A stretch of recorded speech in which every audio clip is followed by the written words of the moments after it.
तुमचं आमचं हक्काचं न्यूज चॅनल म्हणजेच विश्वविशाल न्यूज चॅनल. आजच चॅनलला लाईक करा, शेअर करा आणि सबस्क्राईब करा. आज या ठिकाणी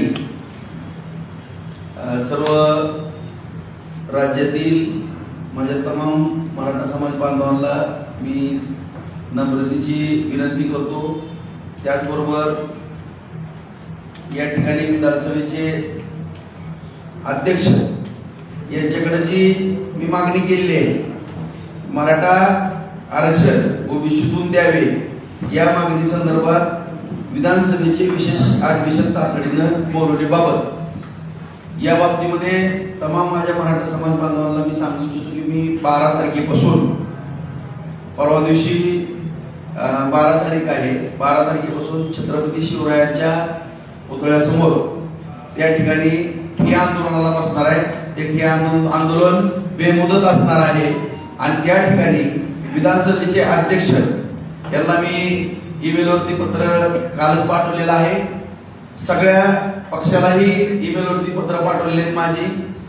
माझे सहकारी उद्या बाय हँड पत्र घेऊन विधान भवनामध्ये विधानसभा अध्यक्षांच्या तिथं आणखीनही त्यांच्या समोर पत्र ठेवतील. त्याचबरोबर प्रत्येक पक्षाच्या कार्यालयामध्ये जाऊन त्याची पोच ही घेतली जाईल आणि या ठिकाणी जो सातत्यानं संपूर्ण महाराष्ट्र राज्यामध्ये मराठा आरक्षणाच्या संदर्भात विविध मागण्या समोर येत आहेत, त्यापैकी एक ओबीसीतून मराठा आरक्षण मिळावं ही जी प्रमुख मागणी सतत येते आणि यामध्ये सतत राजकारण केलं जाते. कोण द्या म्हणतं, कोण नाही द्या म्हणतं आणि ह्या दुधाचं दूध आणि पाण्याचं पाणी पाण्याच्या दृष्टिकोनातून सगळ्या पक्षांनी आणि सगळ्या 288 आमदार, त्यातले काय 2-3 खासदार झाले, 2-4 आमदार कमी झाले असतील, परंतु या सगळ्यांनी आपली जी प्रामाणिक भूमिका पाहून आहे त्या पवित्र मंदिरामध्ये मांडावी आणि हा मराठा समाजाचा जो चिघळत चाललेला प्रश्न आहे, सातत्यानं ह्याच्यावरती जे राजकारण होत आहे त्या राजकारण थांबवून या ठिकाणी जो निर्णय द्यायचा आहे तो त्या विधानसभेच्या पवित्र मंदिरामध्ये द्यावा. याकरता मी पुन्हा एकदा सांगू इच्छितो की राहुल नार्वेकर यांच्याकडे जी मागणी केली आहे त्यांनीही याची दखल घेऊन तातडीनं या ठिकाणी विधानसभेचं अधिवेशन, विशेष अधिवेशन त्या ठिकाणी बोलवावं आणि मी परवा दिवशी 12 तारखेपासून सकाळी 10 ते 6 रोज हा प्रश्न जे आम्ही हातामध्ये घेतलेला आहे त्याकरता बेमुदत या ठिकाणी आम्ही धरणे आंदोलनाला त्या ठिकाणी बसणार.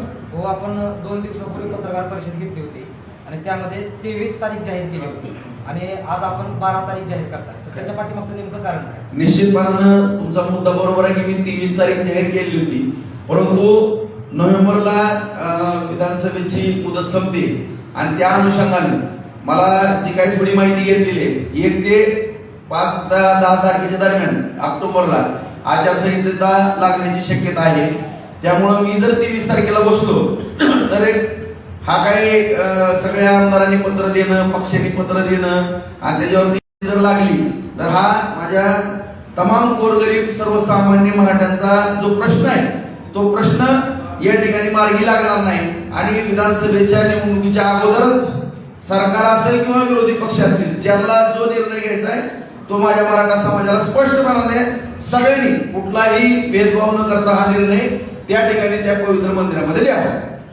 विशेष अधिवेशन बोलवेपर्यंत हे आंदोलन चालू राहणार आहे. हो, बोलवावं लागणार आहे त्यांना, नाहीतर समाज विचारत जा. अधिवेशन जर नाही विचारलं तर समाज प्रत्येकाच्या दारात जाईल. सगळ्यांनीच मागणी आणि सगळ्या आमदाराची मागणी आल्यानंतर मी तर केलेलीच आहे. माझी विनंती आहे नार्वेकर साहेबाला, त्यांनी निर्णय घ्यावा आणि मग निर्णय नाही घेतला तर मग काय नेमकं काय कुणाचा उद्देश काय आहे हे लक्षात येईल. तुमचं आमचं हक्काचं न्यूज चॅनल म्हणजेच विश्वविशाल न्यूज चॅनल. आजच चॅनलला लाईक करा, शेअर करा आणि सबस्क्राईब करा.